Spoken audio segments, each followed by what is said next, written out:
मी अरुण घोडके. शिवचिंतन. छत्रपती शिवाजी महाराजांनी वतनदारी पद्धती नष्ट केली.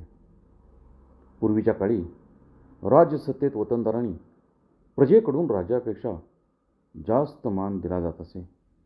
वतनदारांनी शेतसारा वसूल करण्याची पद्धत त्यावेळी होती.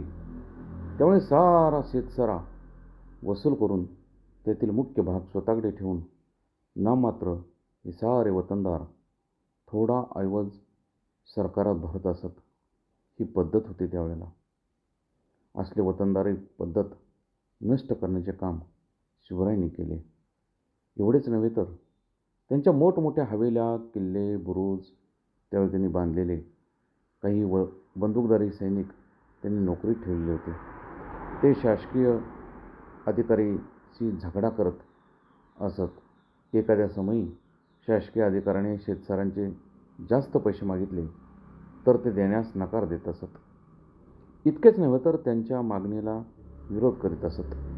शिवाजी महाराजांनी वतनदारांचे वाडे, बुरुज सारे पाडले व त्यांना निशस्त्र केले. त्यांचे हक्क बांधून दिले. उरलेल्या बुरुजावरती आपले अधिकारी नेमले. या अधिकाऱ्यांनी शेतकरी जसा घरात राहत त्या पद्धतीच्या घरात राहण्यास वतनदारांना भाग पाडले. काही लोकांची वतने जप्त केली तर काही लोकांना त्यांचे हक्क बांधून दिले. अशा पद्धतीने छत्रपती शिवाजी महाराजांनी वतनदारी पद्धती पूर्णपणे नष्ट केली. बहुत काय बोलणे. राम कृष्ण हरी.